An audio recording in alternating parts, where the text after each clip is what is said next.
Life में समस्याएं कई प्रकार की होती है, लेकिन इन सभी को मूलभूत रूप से दो भागों में हम बांट सकते हैं। पहली समस्याएं जो बाह्य परिस्थिति पर आधारित होती है, जिसको हम फिजिकल प्रॉब्लम कहेंगे, और दूसरी समस्याएं आंतरिक बाबतों से जुड़ी हुई होती है, जिसको हम साइकोलॉजिकल प्रॉब्लम कहेंगे। अब हम फिजिकल प्रॉब्लम को थियरी और प्रैक्टिकल एग्जाम्पल से समझने का प्रयत्न करेंगे। फिजिकल प्रॉब्लम में हमारा शरीर और हमारी इंद्रियां या सेंसेस जुड़ी हुई होती है और इसका प्रत्यक्ष परिणाम शरीर पर होता है, जैसा कि जंक फूड ज़्यादा मात्रा में खाना, स्मोकिंग करना, स्लीपी होना, सोशल मीडिया, मूवी या सीरीज देखना। ऐसी समस्याएं हैं जिससे शरीर प्रभावित होता है और हमने जो गोल्स डिसाइड किए हैं वहां तक हम पहुंच नहीं पाते या फिर डिले होता है। फिजिकल प्रॉब्लम को हम डीप में समझने का प्रयत्न करते हैं। हमारी लाइफ में जो समस्याएं आती है उसमें से 90% समस्याएं साइकोलॉजिकल होती है और केवल 10% समस्या ही फिजिकल होती है। 10% समस्या में आलस, जंक फूड की अति मात्रा, योग और एक्सरसाइज को महत्व न देना, बैड हैबिट्स वगैरह समस्या शरीर पर असर करती है। लेकिन यह सभी बातें हर एक व्यक्ति में हो ऐसा जरूरी नहीं है, जैसा कि जंक फूड खाने वाला बंदा स्मोकिंग न भी करता हो। दूसरी बात, 10% फिजिकल प्रॉब्लम में से 5% प्रॉब्लम हमारे हाथ में नहीं होती, उस पे हमारा कोई कंट्रोल नहीं होता और वह हमारी लाइफ में अचानक आ जाती है। जैसा मूवी में क्लाइमेक्स आता है वैसा ही ऐसे कई उदाहरण हैं जिसमें उन्होंने ऐसी समस्या का सामना किया है, जैसा कि अरुणिमा सिन्हा, तुरिया पिट, मुनीबा मजारी आदि।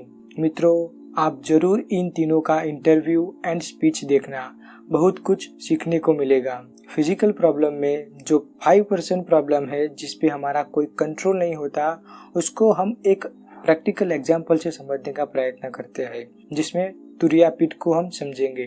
तुरिया पिट अपनी लाइफ में मस्त थी, स्वस्थ थी और वह एक ऑस्ट्रेलिया में सफल माइनिंग इंजीनियर भी थी और कई सारी सिद्धियां भी हासिल की थी।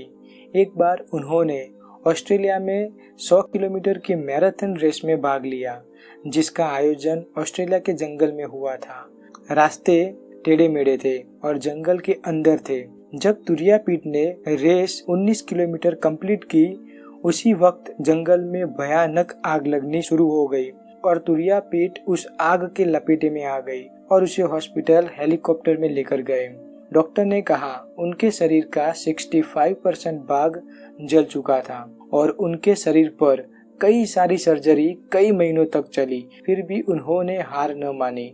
वह फिर से उठी और सक्सेस की रेस में भागने लगी और आज वह एक सफल स्पीकर एंड ऑथर है। इससे भी भयंकर story Indian mountain lady Arunima Sinha की है और मैं आपको रेकमेंड करता हूँ कि आप अवश्य उनका इंटरव्यू और स्पीच देखें। ऐसे कई सारे एग्जाम्पल हमको मिलेंगे जिनकी लाइफ बहुत मस्त थी और अचानक उनकी लाइफ में ट्विस्ट आता है और उस समय उनको जो सहनशीलता मिलती है वह भगवान की ओर से उनको मिली हुई गिफ्ट है। अब दूसरी समस्या की ओर आगे बढ़ते हैं, वह है साइकोलॉजिकल प्रॉब्लम, यानी कि हमारे विचार पर मन की असर और हमारे मन द्वारा उत्पन्न होने वाली समस्याएं, जिससे हमारा विकास एवं सफलता की ओर हम आगे नहीं बढ़ पाते। हमारी लाइफ की 90% समस्याएं साइकोलॉजिकल या फिर आंतरिक होती है, जिसके पीछे हम ही जवाबदार होते हैं और इससे यह साबित होता है कि मेरी सफलता और निष्फलता के लिए केवल मैं ही जवाबदार हूँ। सभी आंतरिक समस्या में दो बड़ी समस्याएं हैं और वह है चिंता और भय, वरी एंड फियर। हर दिन इन दो समस्या का सामना हम करते हैं। अगर हम सूक्ष्म चिंतन करेंगे तो मालूम पड़ेगा कि हमारे सभी कार्य में चिंता और भय होती है। यह समस्या बुरी है ऐसा मेरा तात्पर्य नहीं है, लेकिन हम दोनों समस्याओं को अति महत्व देते हैं, इसलिए वह हम पर हावी हो जाती है। इस विषय पर आपको और हम सभी को खुलकर चिंतन करना चाहिए। डेल कार्नेगी कहते हैं कि हम रोड क्रॉसिंग ध्यानपूर्वक इसलिए करते हैं ताकि हमारा एक्सीडेंट न हो जाए और इसके लिए इस बात का भय होना अति आवश्यक है। अगर हमें भय न हो और हम टेरिस की दीवार की एज पर चलेंगे तो गिर भी सकते हैं और मर भी सकते हैं, और इसलिए चिंता और भय होना चाहिए। और इसके लिए डेल कार्नेगी साहब ने नॉर्मल, वरी एंड फियर ऐसे शब्द का प्रयोग किया है।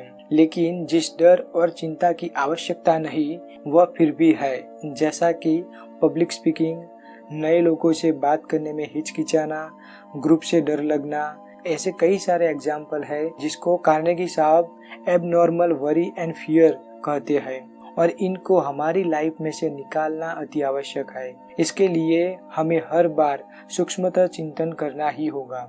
उसके बाद आत्मविश्वास का अभाव, लैक ऑफ सेल्फ कॉन्फिडेंस, और इसके लिए डर, चिंता और गोल्स के प्रति अज्ञान जवाबदार है। इसके बाद उत्साह का अभाव, लैक ऑफ एंथुजियाज्म, कोई भी कार्य उत्साहपूर्वक न करना, क्योंकि हमारी लाइफ में मोटिवेशन का अभाव है। मोटिवेशन चार्जिंग का कार्य करता है और इसके लिए लाइफ में सही मोटिवेशन होना चाहिए जो हमें उत्साहित रखे।